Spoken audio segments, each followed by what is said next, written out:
রাসূলুল্লাহ সাল্লাল্লাহু আলাইহি ওয়াসাল্লাম বলেছেন, যখন আমার উম্মত এই 15টা পাপে লিপ্ত হবে, এই 15টা পাপে লিপ্ত হবে, তখন তাদের উপর আল্লাহর পক্ষ থেকে আযাব এবং গজব আসতে শুরু করবে। হাদিস আসলে অনেক আছে, কিন্তু সবগুলো বলার সময় থাকবে না। আমি মূল কয়েকটা বলছি, এগুলোর মধ্যে সব পড়ে যাবে ইনশাআল্লাহ।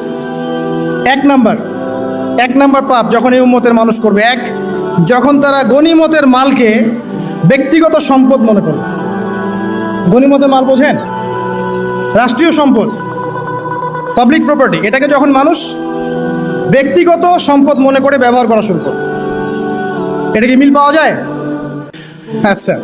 2 নাম্বার, যখন কারো কাছে আমানত রাখা হবে, আমানত, এবং সে এটাকে ব্যক্তিগত সম্পদ মনে করবে। বুঝতে পারছেন?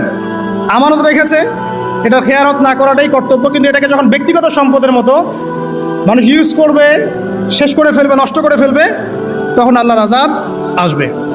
3, যখন মানুষ যাকাত আদায় করাটাকে জরিমানা মনে করবে, যাকাত দিতে চাইবে না, যাকাতটাকে জরিমানা মনে করবে। কি সমস্যা, কি বার্ডেন, যাকাত আবার দেওয়া লাগে কেন? আমরা তো ট্যাক্স দেই। যাকাতকে মানুষ জরিমানা মনে করবে। 4 নাম্বার, যখন স্বামী, সমাজের স্বামী যারা আছে, এরা স্ত্রীদের আঁচল ধরে থাকবে। বুঝতে পারছেন? স্বামী স্ত্রীর আঁচল ধরে থাকবে, মানে স্ত্রীর অনুগত, স্ত্রী যা বলবে তাই। আচ্ছা, গায়রত নাই, মানে স্বামী পুরুষত্বের গায়রত নাই। 5 নাম্বার, যখন সন্তান মায়ের অবাধ্য হয়ে স্ত্রীর খেদমত করা শুরু করবে। যখন সন্তান মাকে দেখবে না, স্ত্রীকে দেখবে। পাচ্ছেন মিল সমাজে? আচ্ছা। 6 নাম্বার, যখন বাবার পরিবর্তে, পিতা, বাবার পরিবর্তে মানুষ বন্ধুদেরকে সম্মান করা শুরু করবে। বাবাকে সম্মান করবে না, ফ্রেন্ড সার্কেলকে সম্মান করবে। সুবহানাল্লাহ। এরপরে আসেন 7, যখন, আমার কথা রাগ করেন না, এটা হাদিসে আছে, যখন সমাজের নিকৃষ্ট মানুষদেরকে নেতৃত্ব দেওয়া হবে। এটা হাদিসে আছে। সমাজের নিকৃষ্ট মানুষকে যখন নেতৃত্বের আসনে বসাবে মানুষ, তখন সমাজে আল্লাহর গজব আসবে। হাদিস তিরমিজি 2211 নম্বর। এরপরে 8, নবী সাল্লাল্লাহু আলাইহি ওয়াসাল্লাম বলছেন, যখন কোনো ব্যক্তিকে সম্মান করা হবে তার টর্চার থেকে বাঁচার জন্য। যখন কোনো মানুষের সম্মান করা হবে তার শাস্তি থেকে বাঁচার জন্য, মানে মানুষ মন থেকে সম্মান আসছে না, ভয়ে আপনি সম্মান করছেন। এই অবস্থা যখন আসবে, তখন আল্লাহর আযাব আসবে। তারপরে 9, যখন মসজিদের মধ্যে, দেখবেন অনেক মসজিদ আছে বাংলাদেশে, মসজিদের মধ্যে হট্টগোল বেড়ে যাবে। মসজিদের মধ্যে হট্টগোল বেড়ে যাবে, আর মসজিদগুলো হবে চাকচিক্যময়, হেদায়েত উঠে যাবে। মসজিদ হবে চকচকা, তাজমহলের মতো এক একটা, কিন্তু হেদায়েত উঠে যাবে, মসজিদে হট্টগোল বেড়ে যাবে। 11, যখন পুরুষেরা রেশমি কাপড় পরবে, পুরুষেরা সিল্কের রেশমি কাপড় পরবে।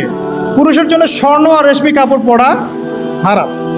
এখন পুরুষের অনেকে স্বর্ণ পরে, রেশমি কাপড়ও পরে, এটা মহিলাদের জন্য জায়েজ। এরপরে 12, যখন প্রকাশ্যে মদ্যপান করা হবে,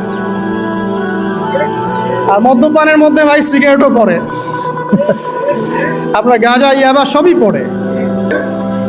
এবং লাস্টের 2টা হচ্ছে 13, যখন বাদ্যযন্ত্রের সংখ্যা বেড়ে যাবে, বাদ্যযন্ত্রের চর্চা বেড়ে যাবে।